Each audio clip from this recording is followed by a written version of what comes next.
Hello and welcome to the National Leadership Briefing. My name is Doug Sharpe and I will be your host for today.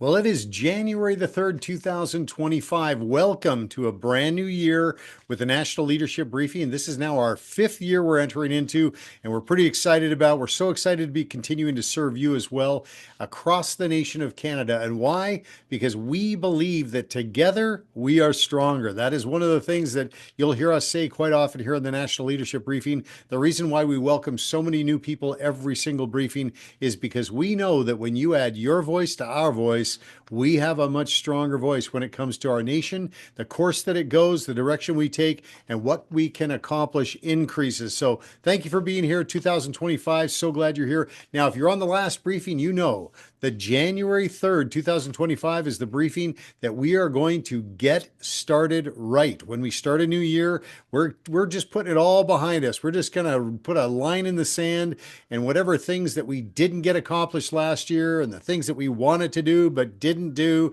we're just going to forget about all that for now. And we're just going to focus on not only getting ourselves postured to start right as we move forward into this year, but also make sure that we're helping others who we want to invite to join us on this journey, that they get started right as well. So that is what we're doing here today on the National Leadership Briefing. Let me just review the format of the briefing with you first. First of all, it's 1 hour. 1 hour, once a month. You know, we never go over that hour. It's always just a very tiny bit of your time every single month that you dedicate to spending with me so that we can rally around the things that we believe in. So we got 1 hour today and that's it. So we're going to move fast. But remember, if you are registered for the National Leadership Briefing, you're going to get the post notes right after the briefing delivered to your email. Now, you'll see an email address, or pardon me, a web address. If you're not registered for the briefing, you're going to see a web address throughout the briefing today that you can go to and register for the briefing to get future post-briefing notes. So don't worry about that for now, but if you are on the briefing, you'll get the notes after this briefing. Now, the format of the briefing, first of all, is that I'm going to break after this intro segment, and then I'm going to go into an introduction for the people that we're going to invite from here on in. Now, you might be brand new to the briefing yourself, but we always are geared towards, once we get ourselves on the briefing, we immediately turn our attention to those people around us and say, hey, we want to invite other people to join us on the briefing as well. So this video today that you're going to be receiving after the fact of the briefing will be kind of cut off at this point, and you're going to get a brand new intro right after this segment here that you're going to be able to share the video with everybody you know. And you'll see what I mean. When I come back, I'm going to kind of pretend like we haven't been talking before, because I want you to take that next segment of the briefing for the rest of the briefing and share it out to others, okay? That's the format of the briefing today. And I'm going to, in the rest of the briefing today, I'm going to share the foundational teaching that we have, which we call the NLB Essentials, in a format that you can share out to people that you want to invite to join the briefing as well. Are you following me so far?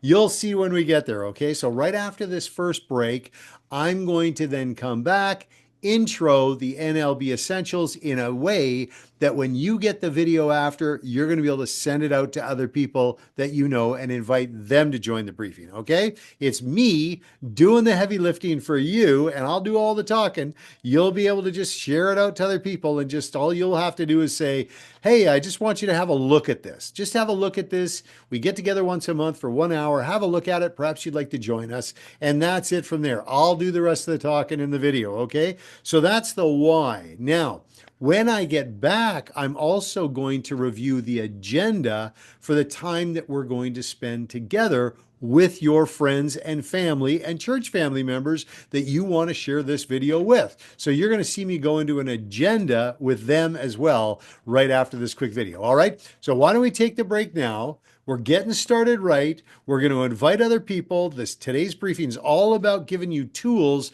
that you can introduce people to the briefing and then encourage them to join you for the February briefing of this year. So let's take the break right now, get started. We got lots to cover, and we will be right back after this video. So glad you're here. Thanks for coming.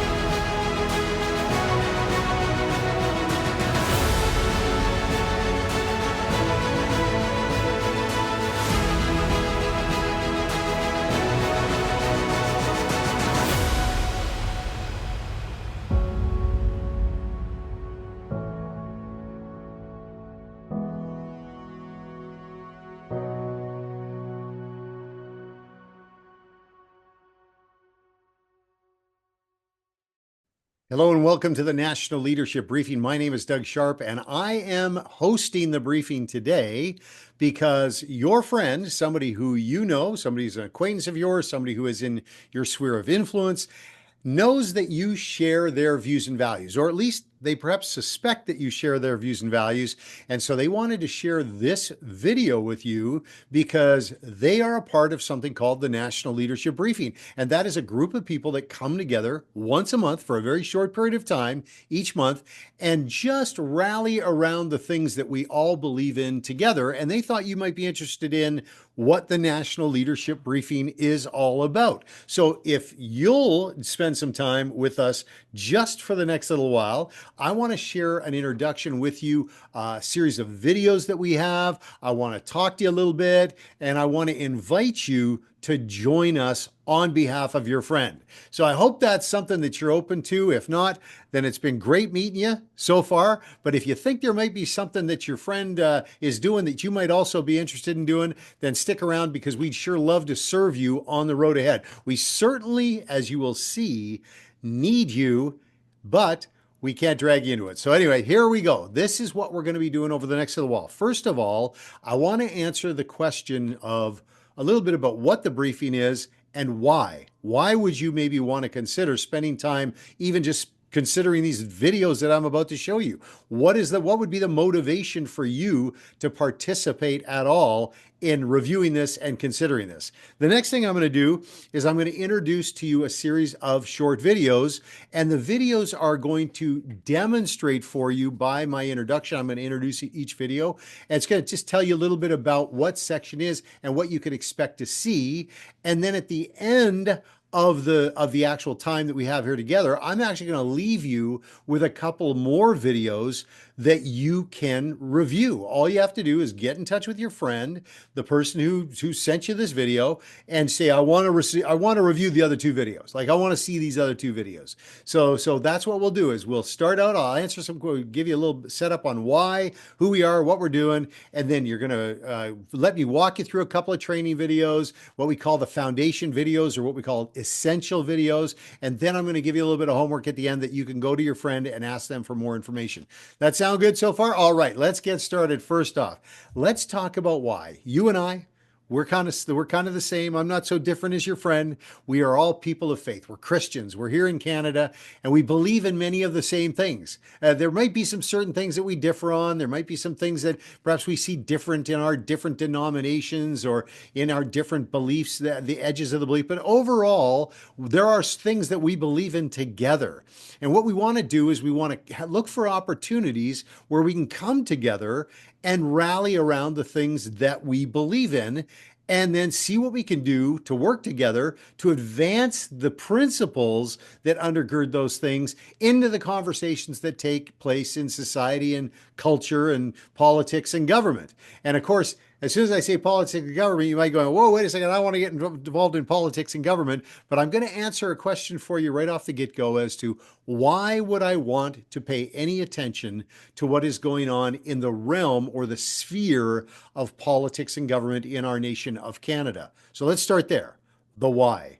Well, first of all, the main reason is that here on the National Leadership Briefing, we acknowledge the reality that civil government here in Canada has the power to make decisions that are going to impact the lives of our neighbor in either a positive or a negative way. And that is a fact of the matter. If you look at Ottawa and you look in the House of Commons and in the Senate where they write all our laws, you are definitely going to see decisions that they're making that directly impact the people that live in your community. In fact, they are making decisions that are going to impact the people in your family, your children, your brothers, your sisters, your mother, your father, your parents, your grandparents. Everybody's lives are impacted by the decisions that are made by civil government. So I encourage you that if there's an opportunity for you to influence the decisions of civil government for the betterment of your family, then we're going to look for those opportunities to do it. So that's the first, I guess I'll give it the reason why I think it's okay that we talk about politics and government here on the briefing. The second reason is that in our lives as Christians, we're actually called to care about our neighbor. We're actually in Luke 10, starting in verse 25, Jesus talks about the parable of the Good Samaritan and how we don't want to be the Levite or the priest that just walks by the injured man on the road between Jerusalem and Jericho. Like, we're encouraged by Jesus to be like the Samaritan and stop and help the injured man. And so that's really what we do here on the National Leadership Briefing is that if we see injury to people in our nation from the laws and policies of civil government, and we have the ability to help out, and maybe some things, maybe we've got some oil like the Samaritan had, or some water, or an animal that we can put the injured man on. If we've got any resources at all, anything that we can use to help, we want to be there to help. So that's the second reason. And then what's the third reason? Oh, that's right. Because the third reason is, why would we want to pay attention to this? Is because in our churches all across the nation, church leadership, now what's their role? Their role is to help disciple, to equip the saints for the work of the ministry. That's equipping of the saints. That's the job of church leadership. Well, in our churches, there are citizens, individual citizens with individual calls on their lives to serve in the realm of politics and government. Now, it's not for everybody. Not everybody's called to do that, but there are some that are. So the reason we come together and we freely and openly talk about politics and government is because we're calling out those people. Is that if you're called by God to work and operate in the sphere of politics and government, we want to meet you and we want to connect with you, because not only can we help you walk out your call on the National Leadership Briefing and through the training that we do, but we also can help you help your church leadership navigate the complexities of the terrain in the political and governmental landscape. So we want to equip you to help lighten the load of your pastor and your church leadership at your local church. So there's 3 good reasons to pay attention maybe for the next little while. Okay, how about that? Is that enough? I will leave it there for now. All right, so that's the introduction as to a little bit about what we're doing here, a little bit of equipping, a little bit of coaching, a little bit of National Leadership Briefing, focusing on discipling. But stick around here, because we're going to define it a little bit more. Now, I told you before that we rally around very specific principles, and we use our combined voice to advance these principles into the conversations that take place in society, culture, politics, and government, right?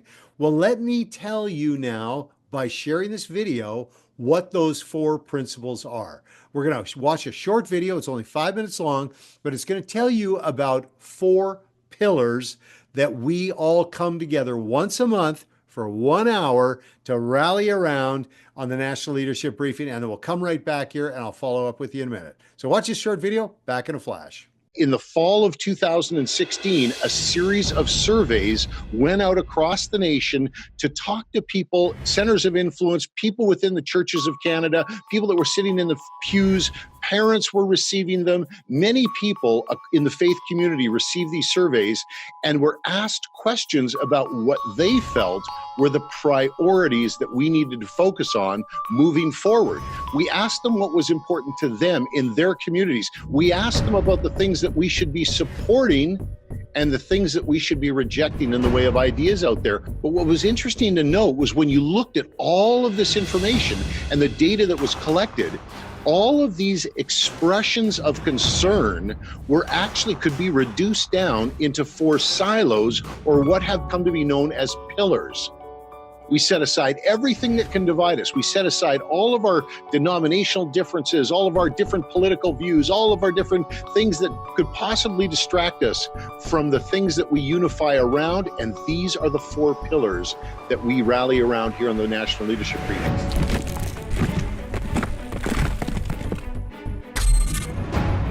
First, we rally around a common desire and belief that parents have the right to raise their children the way they want. We believe that here on the National Leadership Briefing, that parents in Canada should have the right to raise their children in the same faith tradition, with the same values. They should be able to pass on the things that were passed on to them by their parents freely and without interference from government. So that's the first pillar, that parents should have the right to raise their children the way they want.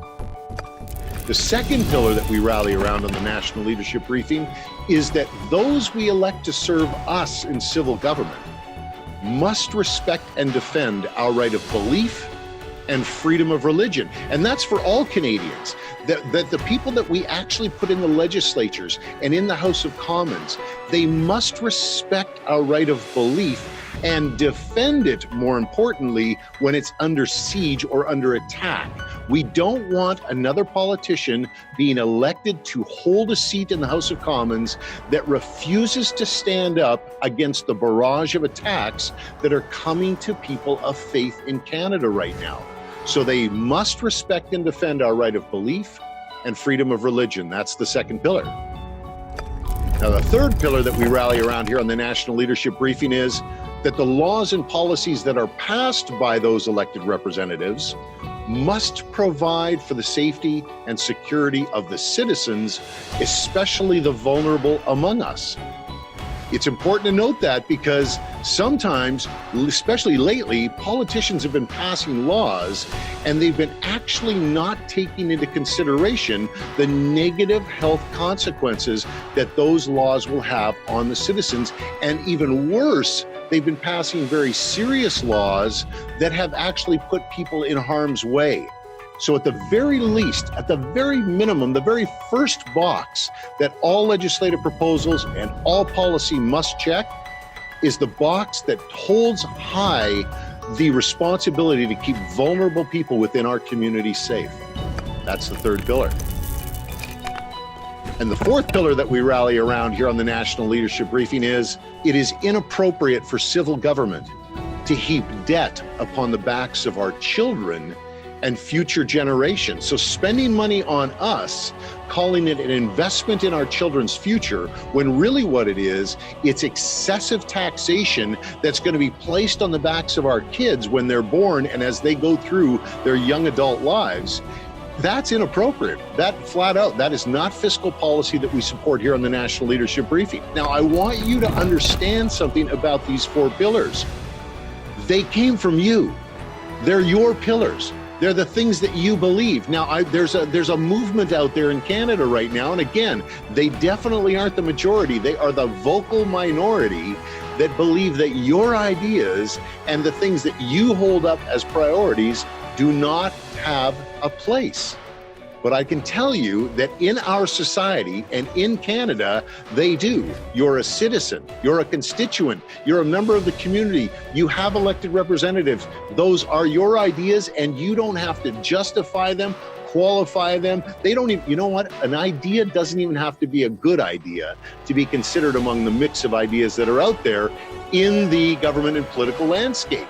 That's the truth of the matter. As citizens, we have the right to put forward ideas. These are the things that we believe in. That is good enough for us. That should be good enough for our elected representatives.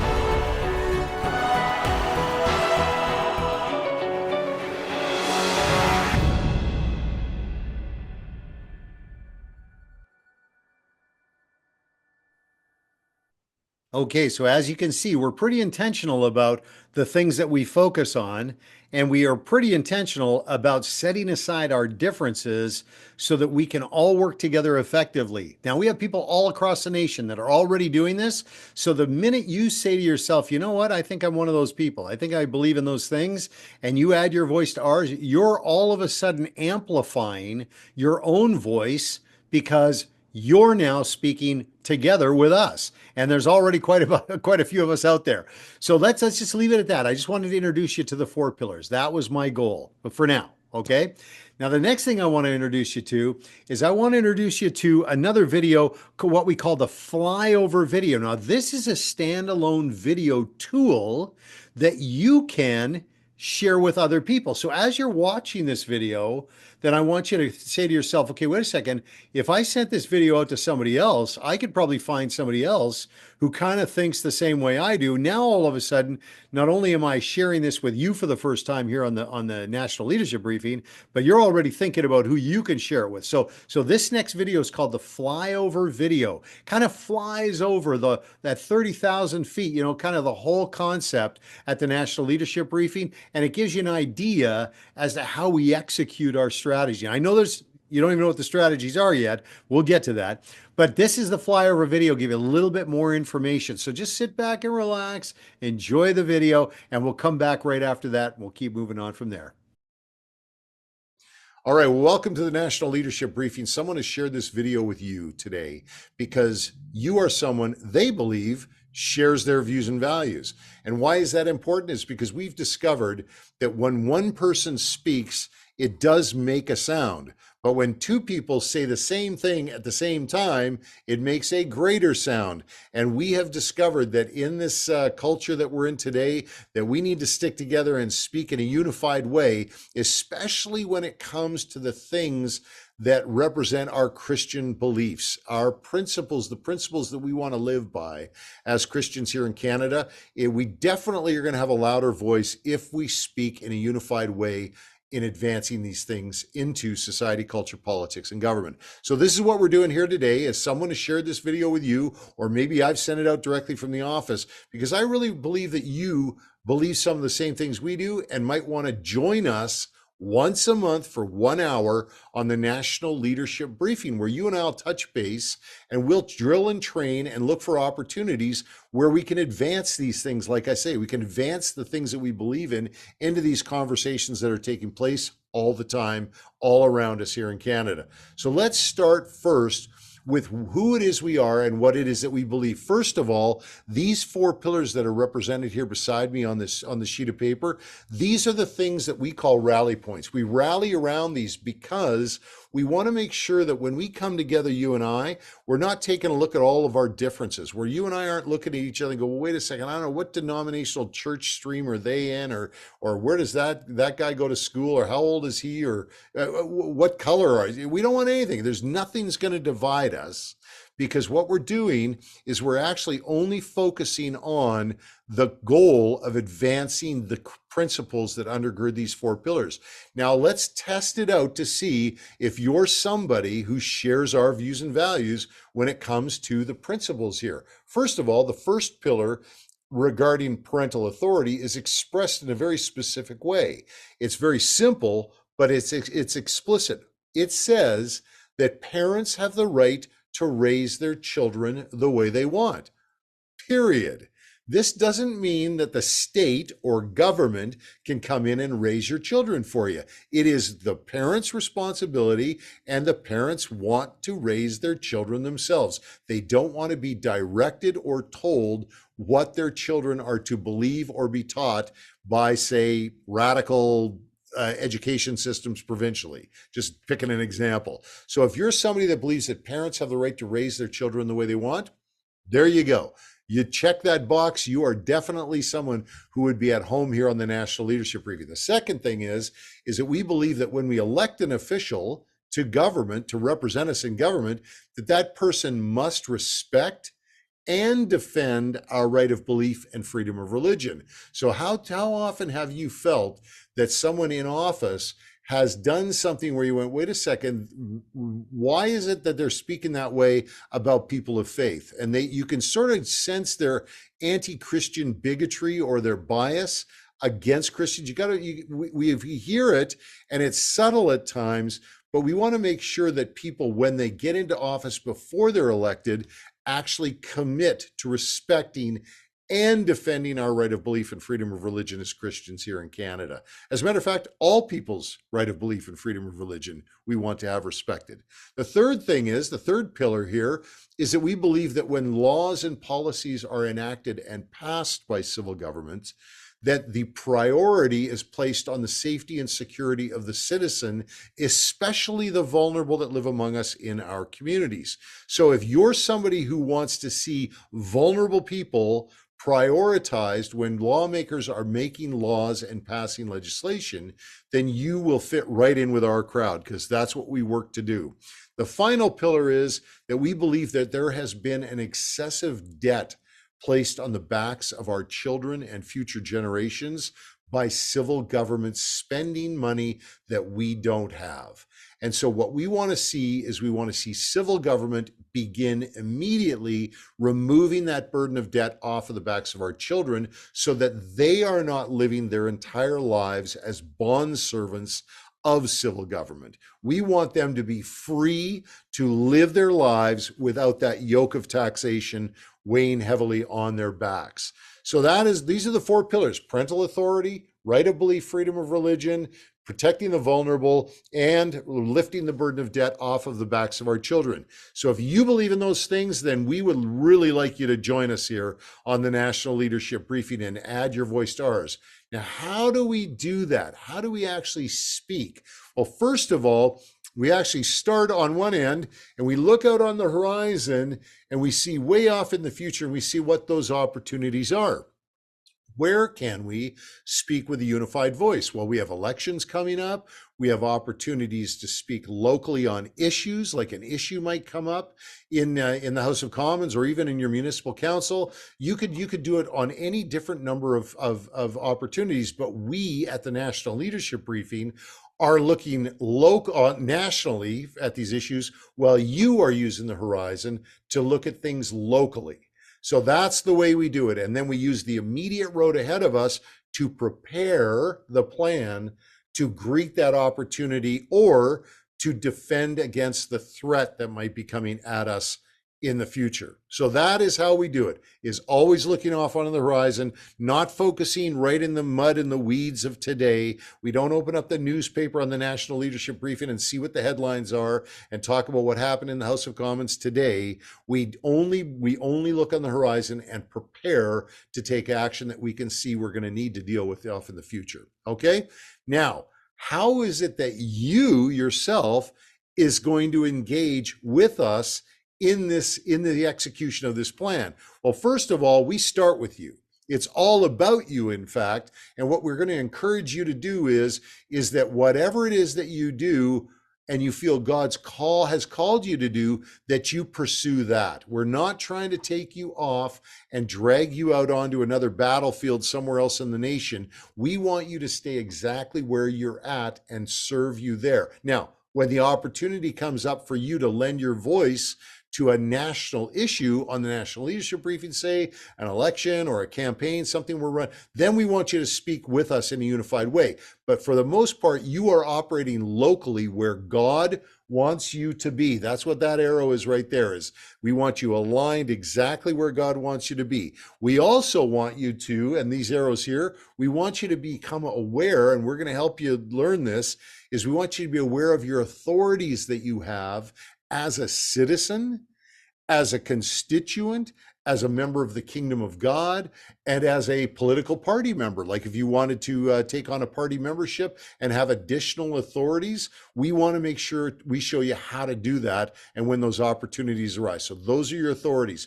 We also want you to ally yourself laterally with people who share your views and values. And that's what someone has done today, is they've looked out in their community and said, you are like me. We believe in the same things, I'm guessing.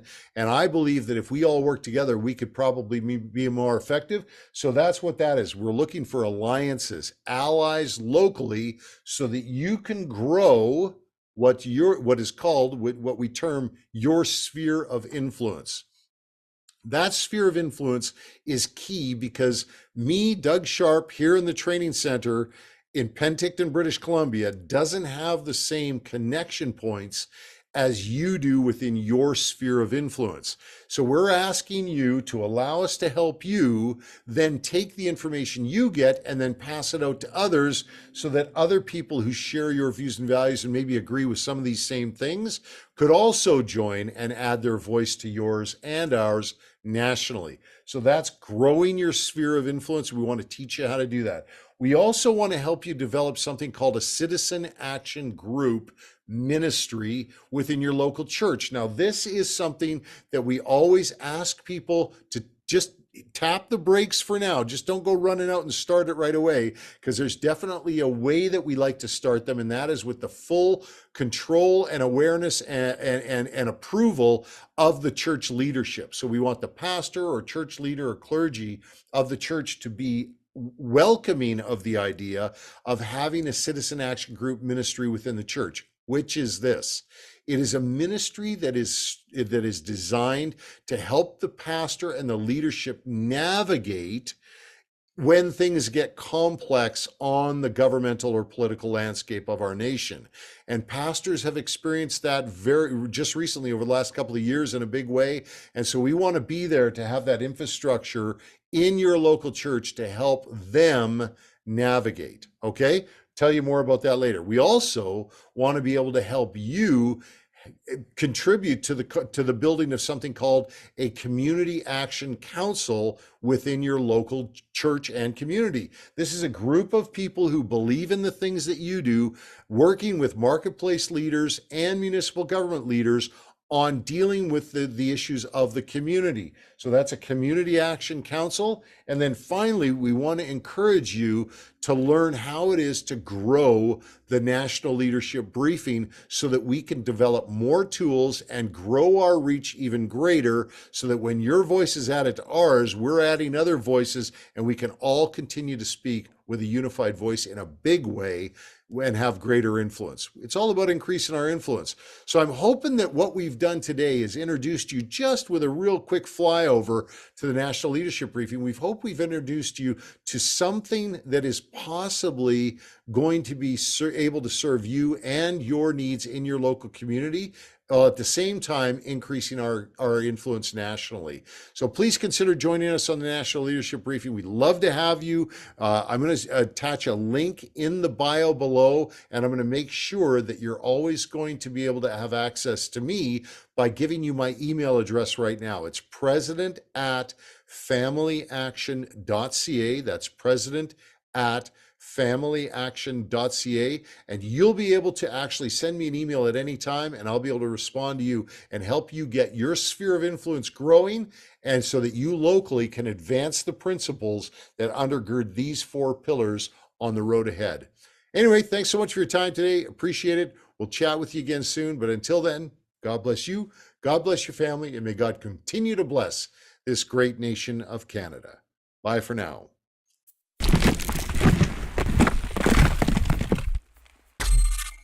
These are the things that we believe in. First, that parents have the right to raise their children the way they want. Second, that those we elect to serve us in civil government must respect and defend our right of belief and freedom of religion. Number 3, that the laws and policies of civil government must provide for the safety and security of the citizens, especially the vulnerable among us. And number 4, that it is inappropriate to heap debt upon the backs of our children and future generations. They came from you. They're your pillars. They're the things that you believe. Okay, now you might be getting the impression now, of course, that, hey, we're already into some review there. We're always going to be bringing those 4 pillars back to the forefront. Let me tell you why. A lot of people are on the briefing for a long time before they realize this. I want to tell you this right up front. If you want to move fast, working with us and growing your own sphere of influence locally, get good at knowing and being able to articulate the principles that undergird those 4 pillars. Parental authority, right of belief, protecting the vulnerable, and lifting the burden of debt off the backs of your children and future generations. Those are 4 very, very attractive principles to other people to speak to. So if you get good at articulating those principles to other people, you will be like a magnet in attracting people to you to grow your own sphere of influence locally. Okay, so that's just a little pro tip right off the get-go. Okay, now this next video that I'm going to share with you is a little bit longer, but it goes into some detail about one of the greatest challenges that we face here in the nation of Canada. Now, I'm going to show you this video to you, and this is a very high level of training that a lot of what we do branches out of. So feel free to take notes if you want, or maybe if you get this video later, you can, it's called the Sphere Authority training video. I'll make sure it's available to you as well. But just maybe you might want to make some notes here, because we want you to feel comfortable not only in understanding the principle of the training principles that we use, but we believe that you can share what I'm about to share with you in this video. We believe you can share this with other people yourself. I mean, I believe that on a napkin in a coffee shop, you can draw some circles like I'm actually going to show you here now. You're going to be able to do this and explain to people why it's a good idea that we all come together and join our voices together to deal with some of these challenges. But this is a real important challenge, and I bet you it's not going to be unfamiliar to you. I think you're going to probably be quite aware that this is already going on. All right, well, let's watch this next video, and then we'll come right back.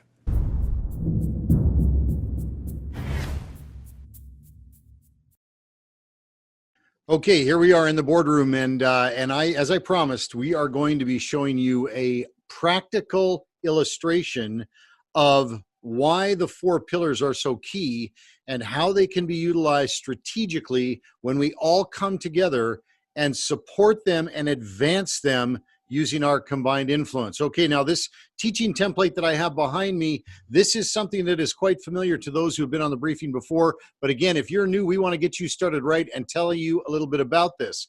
We have this exact same copy of what you see behind me on the board on the National Leadership Briefing website, available for download. Now, for ease, I'm going to be including a link in the post-briefing notes today so that you're going to be able to download this easily and share this information with your friends. However, remember, you're also going to be getting the recorded segments of each of these training segments today in the briefing, so you could share that as well if you feel uncomfortable sharing this with other people.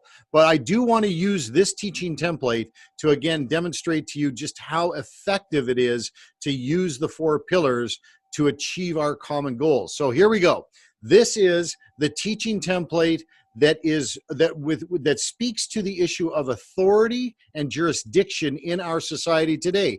If you look behind me here, you see four different categories which represent four different governments or spheres of authority that exist in society today. And these are actually biblically defined as well in the Bible. If you wanted to look for these in the Bible, you would also find them also there as well to just demonstrate what I'm speaking about when I talk about spheres of authority and influence within those spheres. Now let's take a look at them individually. We have self-government, that's you. You have, again, there are four governments or four spheres of authority, but there's you with self-government. This is your sphere of authority. Your jurisdictional limit of authority is identified by the outside line here, but everywhere within your life, you have authority to operate. You have the right to make decisions about your own life.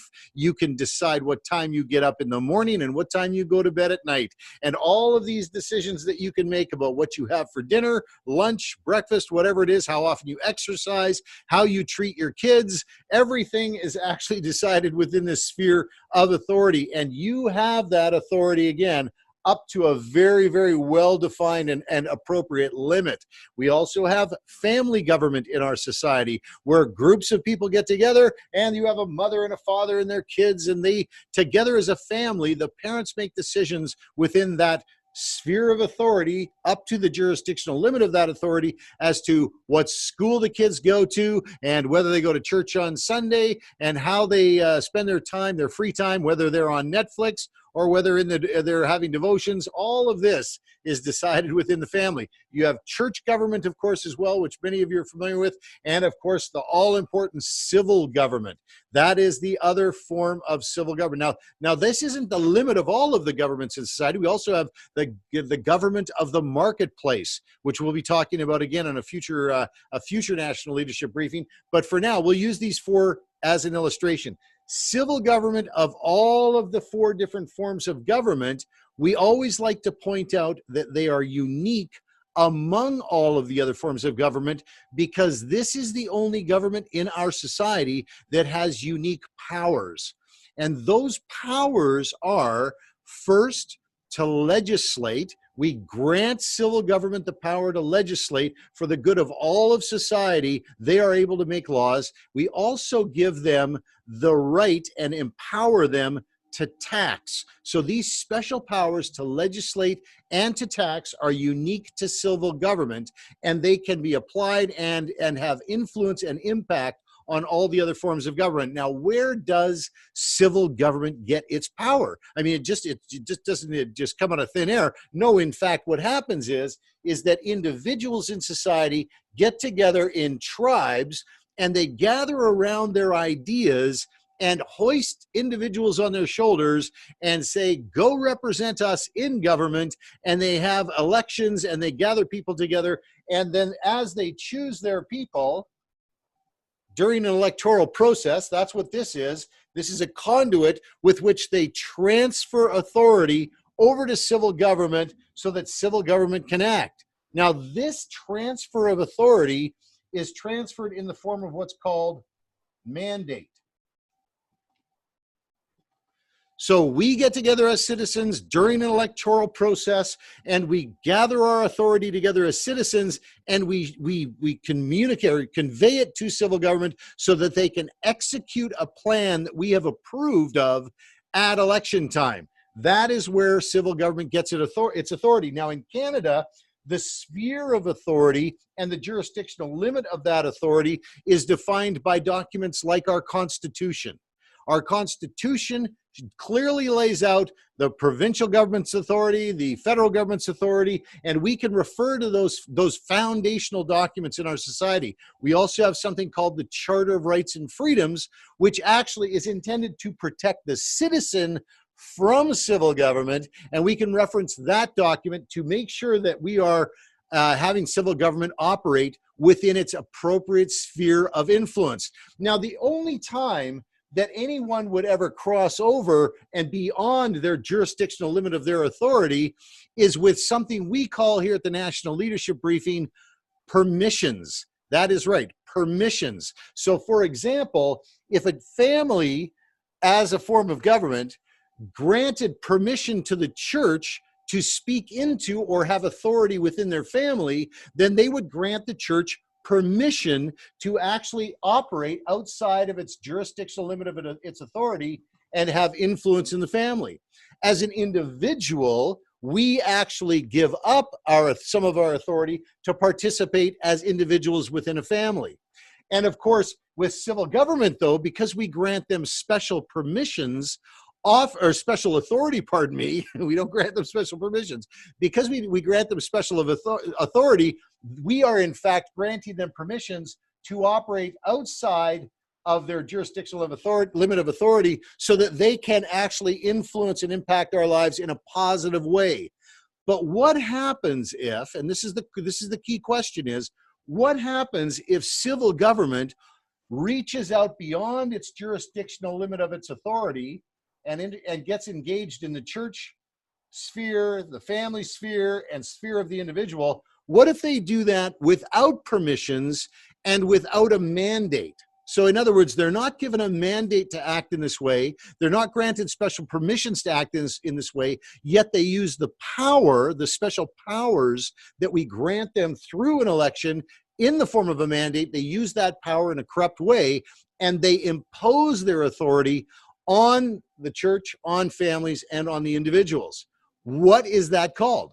Well, that is called tyranny. So if a civil government is operating outside of a jurisdictional limit of its authority, and it is imposing itself on other spheres of authority, like other governments in society, like these ones that are illustrated here, then they're acting in what we call a tyrannical way. And that is a government that needs to be restrained and pushed back to operating again within its jurisdictional limit of authority. Now, I told you before we started here, I said I was going to demonstrate to you the practical, real, obvious example of why the four pillars are so key and why the people that are in the faith communities of Canada that responded to those surveys were so wise when they identified them as the priorities. Well, here it is right here. Imagine that you have a civil government that has become corrupted and is now operating outside of the limit of its jurisdiction and imposing its authority on the authority of all of these different spheres of other governments in society. What if society on the whole, individuals, families, and churches, what if they all got together and they stood behind things like, so let's use this as an example. We've seen this just recently in education. They stood behind a parent's right to raise their children the way they want. What if we all got together and used our combined influence as individual citizens and demanded that government operate within its own sphere of authority and put a pillar right there on the jurisdictional limit of civil government and said, that is the pillar to up and the point to up where you can operate as civil government. You can operate up to the point where you start imposing yourself and negatively impacting my ability to raise my children the way I want. That is now reinforcing the jurisdictional limit of civil government. What about the right of belief? What if the second pillar was placed right here between civil government and the individual, and everyone got together and said, you know what, civil government and civil government officials, I'm going to need you to respect and defend when necessary my right of belief and freedom of religion. That is something that I'm going to need you to do. So I'm going to plant that pillar there, and me and all of my friends are going to use our combined influence to push you back and restrain you within that jurisdictional limit of your authority, the proper jurisdictional limit of your authority. Now, we could use an example in the church. Something that is very important to the church is how civil government and how society actually cares for the vulnerable among us. And we're called to care about the vulnerable. That's our responsibility. But sometimes civil government uses their legislative and taxation powers, and they actually can cause harm to people. Let's take a look at real life examples here. Euthanasia law that was just passed in Canada not long ago did not put in place adequate protections to protect vulnerable citizens that live among us in our communities. So people could actually be placed in harm's way by advancing euthanasia legally here in Canada, which has proven out to be the case as well. What about marijuana legislation that was brought forward not long ago, making edible marijuana products legal here in Canada? We're seeing more and more people present at emergency rooms here in Canada with overdose from cannabis. Cannabis overdoses at emergency rooms in both Alberta and Ontario, as an example, are 200% and 300% higher than they used to be before. So has civil government placed vulnerable people in harm's way by legislating things that are dangerous for them? Yes, in fact, they have. So we take the third pillar and we put it right there and say, you know what, we're going to require that every law and policy that you pass as civil government at the federal level is we're going to require that the first box you check is to make sure that you're providing for the safety and security of the citizens, with special attention being placed on protecting the vulnerable that live among us in our communities, like children who might have greater access to edible marijuana products, like perhaps you've got the drug addicted who are already having challenges. How are you going to protect them? What about people who choose to use THC products while they're driving? Do we have the proper law enforcement policy in place to protect citizens who might be in harm's way as a car goes down the highway being operated by somebody who's high on THC? So these are how you use the four pillars, is you place them on the limit, the jurisdictional limit of civil government, and you restrain them. Now, can an individual, one person, you or any one of these individuals here, can they alone restrain civil government?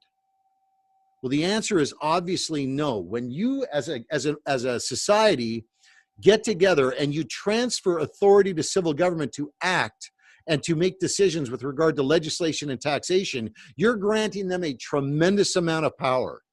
And as a citizen, yes, it's true, we have incredibly in-depth authorities to act. And let me just give you a couple of examples here.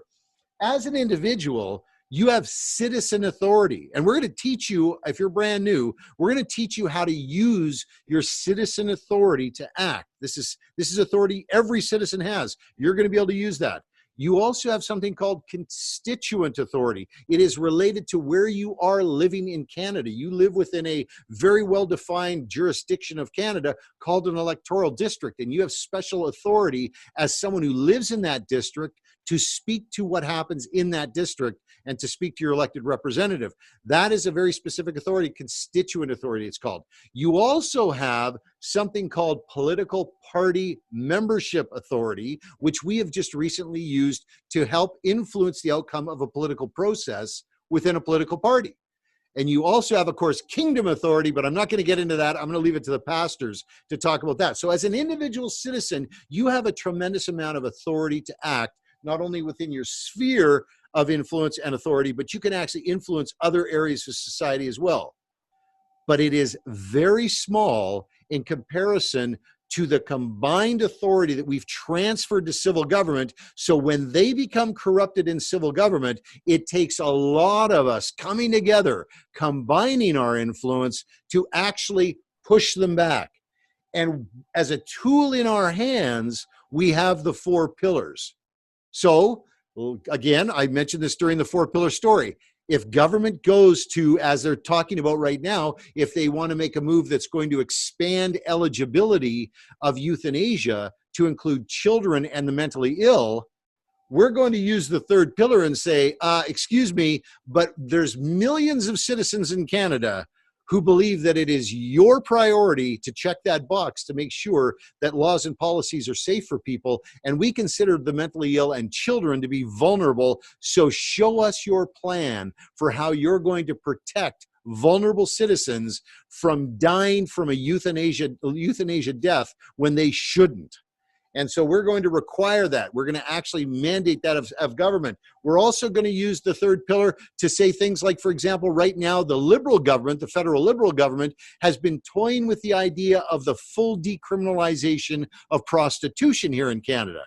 Well, if you're going to now take the purchasing of sex and make it legal again, because right now, to purchase sex in Canada, it is in fact illegal. If you're going to make it legal again, you're going to have to show us your plan as to how you plan to protect the young girls and women that are going to get trafficked into prostitution, because you are going to increase the demand for sex in Canada. There's obviously going to be a need for an increase in the supply.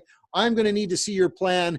He's going to need to see your plan. She's going to need to see your plan. And together, we're going to stand behind the 3rd pillar.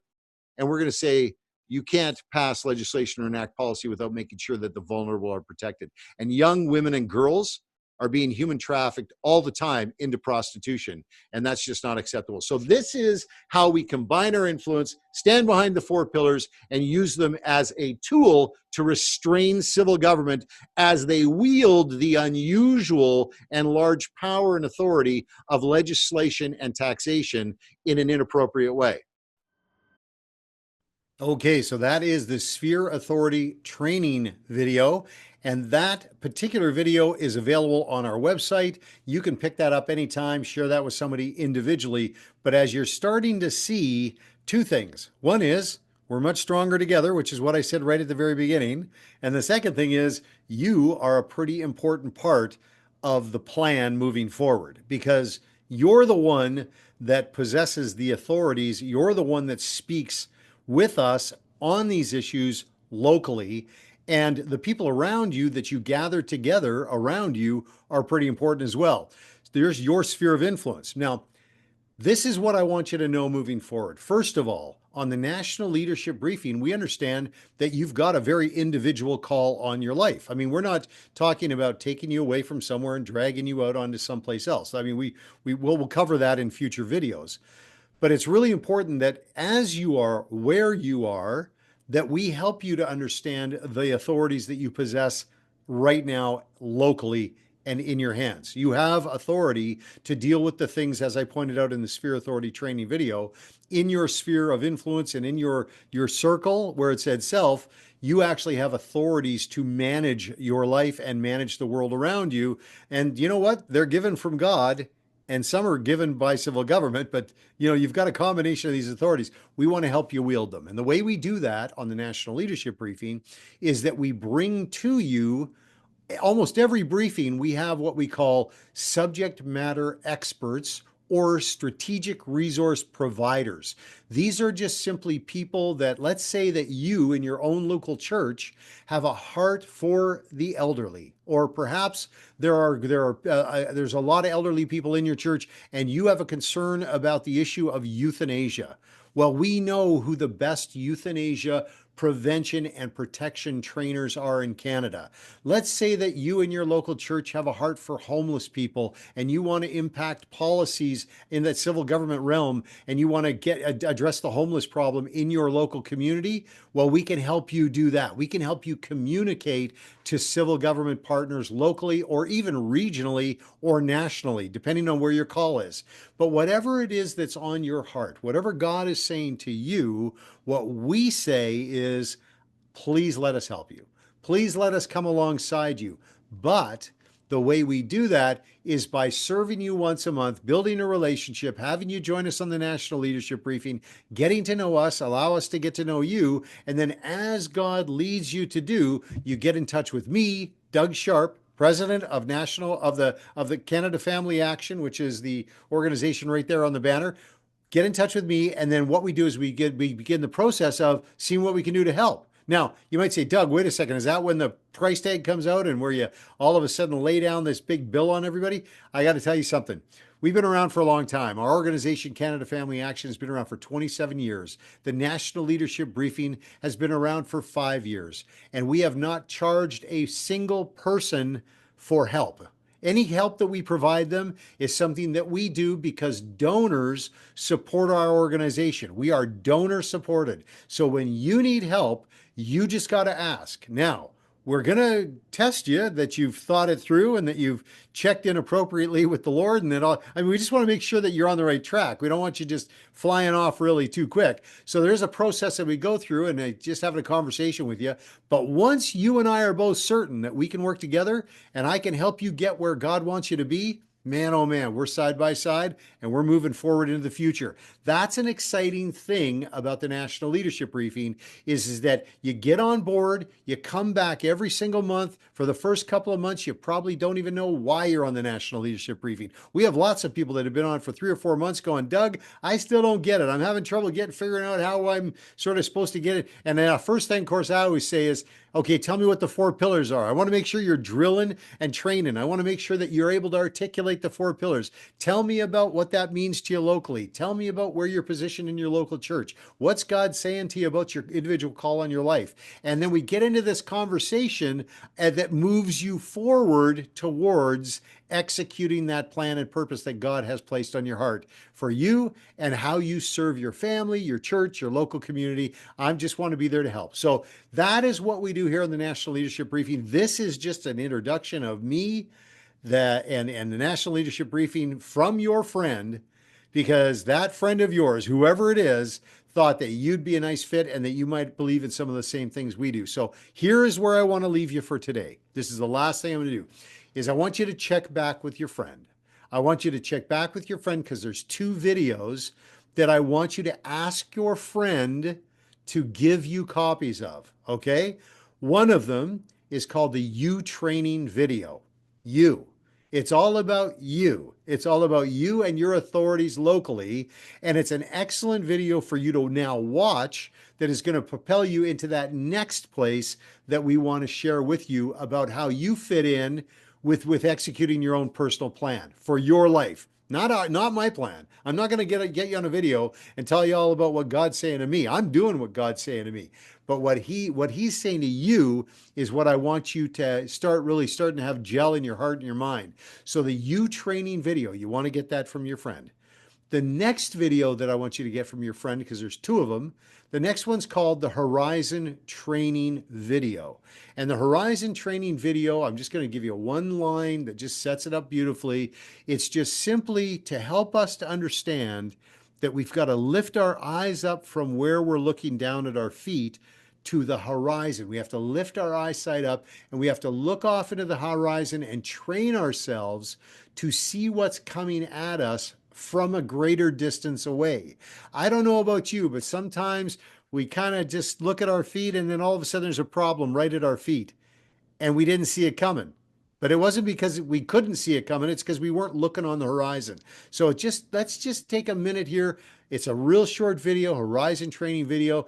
Get that video from your friend, give it a watch, and then finally allow your friend to formally invite you to join us for the next National Leadership Briefing, because we would love to have you here. It's 2025. We're going to move forward into the future. We're going to do it together. No more lone wolves wandering through the woods alone. You're going to have people to run with, and we're going to work together again to advance the principles of parental authority, right of belief, freedom of religion, protecting the vulnerable, and lifting that burden of debt off the backs of our children and future generations. And you can do it locally while fulfilling God's call on your life.